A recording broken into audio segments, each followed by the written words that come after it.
నీ వాక్యాన్ని నేర్చుకోవడానికి మేమందరం ఇక్కడ కూడుకొని ఉన్నాం తండ్రి. ఇదిగోండి తండ్రి, మంచి మాటలు మీరు అందిస్తున్నారు తండ్రి. అందుని బట్టి మేము సంతోషిస్తున్నాం తండ్రి. ఆల్రెడీ ఒక వర్తమానాన్ని విన్నాం తండ్రి. ఇదిగోండి తండ్రి, అలాగే ఆరోగ్యం గురించి కూడా మేము తెలుసుకున్నాం తండ్రి. ఇదిగోండి తండ్రి, మేము ఏం చేయాలన్నా కూడా మాకు మంచి ఆరోగ్యం ఉండాలి తండ్రి. అలాగే మేము ఆరోగ్యం గురించి కూడా ఆ విషయాలు తెలుసుకుంటున్నాం తండ్రి. ఇవన్నీ మీ సహకారంతో జరుగుతున్నాయని మాకు తెలుసు తండ్రి. ఎప్పుడు మాకు ఇలాంటి మంచి వాక్యాన్ని అందించాలని మేము ఎప్పుడు కోరుకుంటున్నాం తండ్రి. అలా అందిస్తారని కోరుకుంటే చిన్న ప్రార్థనని యేసుక్రీస్తు వారి నామంలో అడిగి పెట్టుకుంటున్నాం తండ్రి. ఆమె. అందరికీ వందనాలండి. ఈరోజు పిల్లలు చెప్పిన పాఠం ఏంటంటే ఆది కాండాన్ని విభజన. నిజంగా చాలా మంది పెద్ద పెద్ద బోధకులకి ఆది కాండాన్ని ఇలా విభజించి చెప్పచ్చు అనే విషయం తెలియదండి.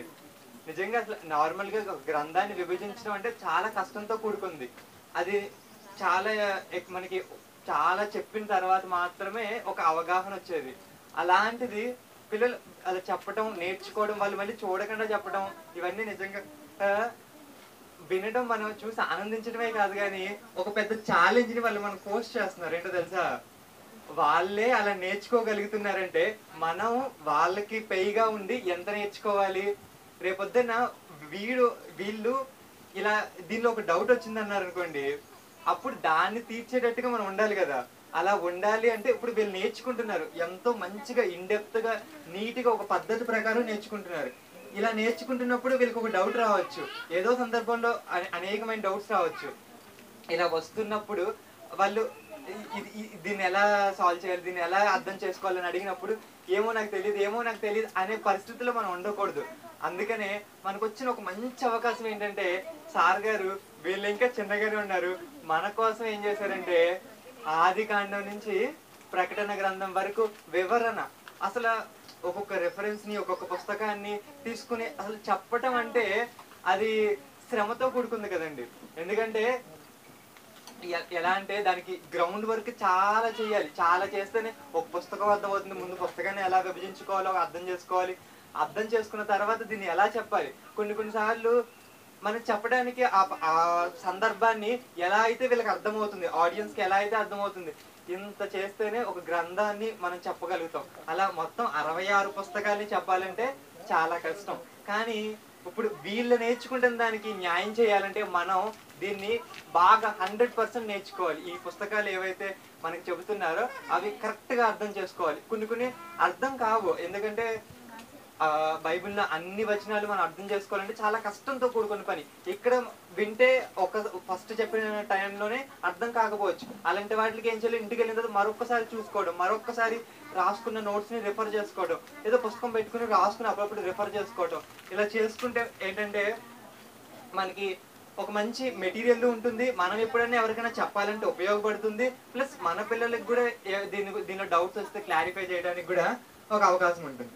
సరేనండి, ఈరోజు మనం ఒక పాఠం చెప్తాం. ఈ పాఠం చెప్పడానికంటే ముందు నేను ఒక చిన్నపిల్లల పాఠం చెప్పాలనుకుంటున్నాను. మొన్న గుడ్ ఫ్రైడే రోజున పిల్లలు ఏం పాఠం చెప్పారో తెలుసా అండి?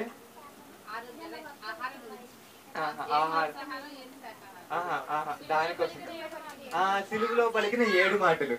ఇవి వాళ్ళు చెప్పారు. సరే, మనకొచ్చా ఈ క్వశ్చన్ ఉంటుంది కదండి.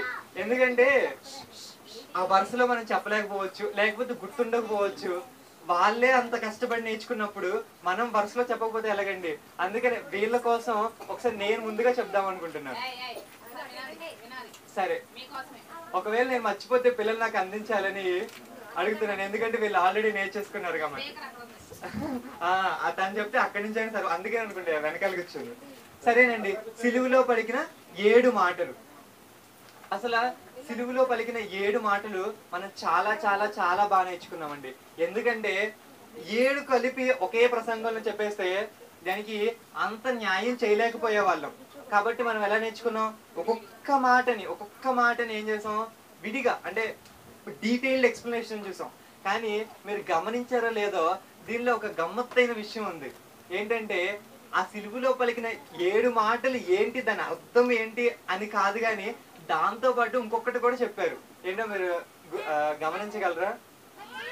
ఏంటంటే క్షమాపణ గురించి చెప్పారు. ఈ క్షమాపణ మనం కూడా ఫాలో అవ్వాలని. సమాప్తమైందని చెప్పారు. మనం కూడా మన పనిని సమాప్తం చేయాలని. అలాగే యేసుక్రీస్తు వారు ఏం చేశారు? ఆత్మను అప్పగించారు. మనం కూడా ఏం చేయాలి? సత్ప్రవర్తన కలిగి ఆత్మను అప్పగించాలని. అంటే ఆ మాటకి ఎక్స్ప్లెనేషన్ తో పాటు దీనిని బట్టి మనం ఏం చేయాలి అనే విషయం కూడా ఆ పాఠాల్లో దాగుందండి. మనం అవన్నీ చూసాం. సరే, ఇప్పుడు ఒకసారి 7 మాటల్ని ఒకసారి గుర్తు చేసుకుందాం. ఫస్ట్ మాట ఏంటండి? క్షమాపణ. నెక్స్ట్ మాట ఏంటండి? బాధ్యత. అంటే బాధ్యత అంటే నేను ఓకే, నేను డైలాగ్స్ కాకుండా నార్మల్ గా చెప్తాను చూడండి. నేను ఫస్ట్ వచనం ఏంటంటే, వీరేమి చేయించున్నారో వీరు ఎరుగురు గనక వీరిని క్షమించుడి. రెండో మాట ఏంటంటే, నేడు పరదేశంలో ఉండు. మూడో మాట ఏంటంటే, తల్లి బాధ్యత గురించి తెలియజేస్తుంది. అమ్మ, ఇదిగో నీ కుమారుడు, అదే యోహానుతో నీ తల్లి. అలాగే నాలుగో మాట ఏమి తెలియజేస్తుంది? ఏలి ఏలి లామ, అంటే ఎందుకు నా చెయ్యి విడిచావు? దేవుడు అంటే ఆ సందర్భంలో ఎందుకు విడవలసి వచ్చింది, ఆ సందర్భం గురించి చూస్తాం. ఐదో మాటని మనం ఏం చూసాం? ఆయన గురించి దాహం అనే ఆ విషయాన్ని గురించి చూసాం. దానికి మనం ఏం నేర్చుకున్నాం? మనకు కూడా ఆత్మల దాహం ఉంది, మనం కూడా ఏం చేయాలి? తీర్చాలని నేర్చుకున్నాం. అలాగే ఆరో మాటని ఏం చేసాం? ఏం నేర్చుకున్నాం? సమాప్తమైంది. అంటే మనం కూడా మనకి దేవుడు అప్పగించిన పనిని సమాప్తం చేయాలని నేర్చుకున్నాం. అలాగే ఏడో మాటగా మనం ఏం నేర్చుకున్నాం? ఆత్మని అప్పగించుకోవాలి. స్టెఫన్ గారు కూడా ప్రభువుకి ఆత్మని అప్పగించుకున్నారు. మనం కూడా ఏం చేయాలంటే అప్పగించడంలో ఇంకొక చిన్న మెలిగి కూడా చెప్పారు. ఏంటి? సత్ప్రవర్తన కలిగి, మంచి ప్రవర్తన కలిగి, నీతివంతుడిగా నువ్వేం చేయాలి? నీ ఆత్మని అప్పగించుకోవాలని చూసాం. సరేనండి, ఇక్కడితో ఇది చెప్పాలనుకునేది అయిపోయింది. ఇప్పుడు మనం పాఠం స్టార్ట్ చేసుకుందాం. ఒకసారి ఆఫ్ చేసి ఆన్ చేద్దాం.